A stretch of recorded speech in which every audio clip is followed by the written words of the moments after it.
मात्रा में संविधान निर्माता डॉक्टर भीमराव अंबेडकर की 132वीं जयंती बालक छात्रावास द्वारा विशाल भव्य चल समारोह के रूप में मनाई गई। 14 अप्रैल भारतीय संविधान निर्माता सिंबल ऑफ नॉलेज कलम के बादशाह दलितों एवं वंचित वर्गों का उत्थान करने वाले डॉक्टर बाबा साहब भारत रत्न भीमराव अंबेडकर जी की 132वीं जयंती मात्रा में बालक छात्रावास के अध्यक्ष प्रधान मोहम्मदिया जी, उपाध्यक्ष रोहित परिया और डीवीएस के तहसील प्रभारी आदेश जी अलावा मीडिया प्रभारी शिवम सूर्यवंशी एवं छात्रावास के वरिष्ठ सीनियर बच्चों के नेतृत्व में बुद्ध पार्क में सुबह 11 बजे से विशाल भव्य चल समारोह निकाला गया। चल समारोह सभा चौक से होते हुए गणेश चौक तक, गणेश चौक से होते हुए बस स्टैंड से वापस सभा चौक पर दोपहर 2 बजे बग्गी और ढोल डीजे के साथ रैली निकालकर सभा चौक पर समापन किया गया और एक भव्य सभा को संबोधित किया गया। कार्यक्रम में मुख्य अतिथि जिला पंचायत अध्यक्ष दुर्गा विजय पाटीदार, कांग्रेस नेता राकेश पाटीदार, कांग्रेस नेता बालू सिंह जी, आजाद समाज पार्टी के विधानसभा अध्यक्ष अर्जुन तकड़िया आदि महत्वपूर्ण पदाधिकारी मौजूद रहे। मंचों से कबीर मिशन समाचार पत्र भुवनेश्वर बोना की रिपोर्ट।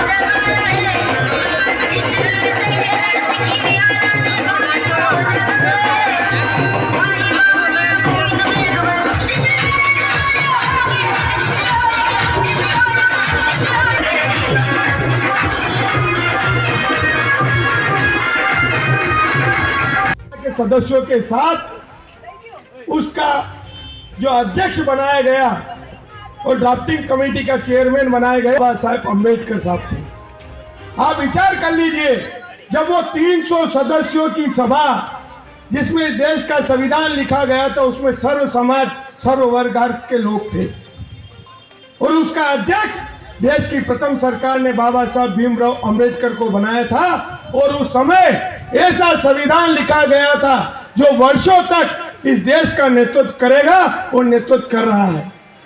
उस संविधान को, उस लोकतंत्र को हमारे विश्व के और भी साथियों ने सहारा कि वाकई में, क्योंकि आज बाबा साहेब पूरे विश्व में पूजे जा रहे हैं तो वो इसलिए पूजे जा रहे हैं कि उन्होंने भारत के लोकतंत्र का संविधान लिखा, भारत की आजादी के बाद इस देश के नेतृत्व का संविधान लिखा। कवि महोदय किया था कि आजादी की लड़ाई के बाद मुझे क्या मिला।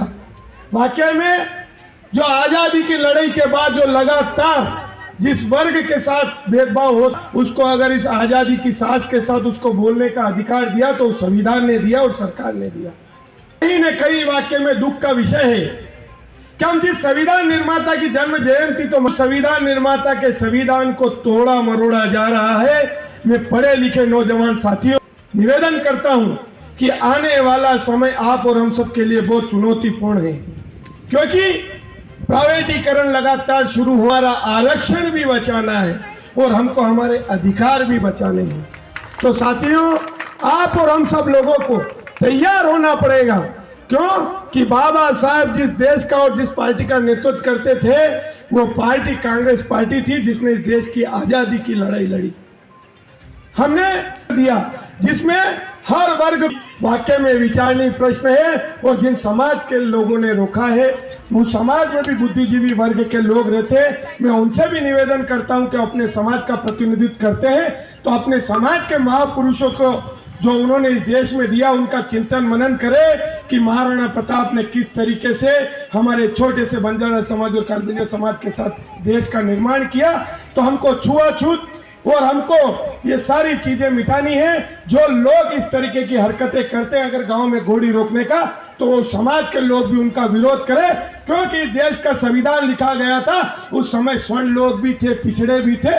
उन्होंने एक रजामंदी के साथ इस देश में हर व्यक्ति को अधिकार दिया। क्योंकि इस देश में एक वोट देने का अधिकार उस अंतिम पंक्ति के व्यक्ति को भी है और एक वोट का अधिकार उस अडानी अंबानी को भी है और इस एक वोट का अधिकार इस देश के प्रधानमंत्री को भी है। तो इस देश के लोकतंत्र में सबको एक समान अधिकार प्राप्त है और हर अधिकार उस देश का प्राप्त है, हर व्यक्ति हर जाति को है। और आज अम्बेडकर साहब की जयंती के अवसर पर हमारे छोटे छोटे छात्रावास के जो भाइयों ने ये इतना कुशल आयोजन किया, उसके लिए आपको ढेर सारी बधाई प्रार्थना और विनय करता हूं कि आप जो आज छात्रावास में बैठकर पढ़ रहे हैं, आपका दायित्व तो बनता है इस देश का संविधान और लोकतंत्र के लिए करते रहे। हमारी शुभकामनाएं, बधाई। और बाबा साहब के बताए हुए पद चिन्हों पर और इस देश के बताए हुए महापुरुषों के पद चिन्हों पर आप लगातार चलते रहे और बाबा साहब के चरणों में नमन करते हुए उनको विनम्र श्रद्धांजलि अर्पित करता हूँ और जन्म जयंती के अवसर पर उनके समाज और प्रबुद्धजनों को बधाई भी अर्पित। आज हम उनके उत्थान के लिए अपना पूरा जीवन समर्पित कर दिया। ऐसे डॉक्टर भीमराव अंबेडकर का जन्म आज ही के दिन 14 अप्रैल सन 1891 में मध्य प्रदेश के महू में हुआ था और एक दलित परिवार में जन्म लिया। चूंकि उन्होंने एक गरीब परिवार में जन्म लिया, इसलिए उनको कई भेदभावपूर्ण व्यवहार सहना पड़ा। को जानकारी देता हूं कि यदि आपको विद्यार्थी जीवन में कोई भी समस्या हो तो आप मुझसे संपर्क करें। मैं आपके साथ में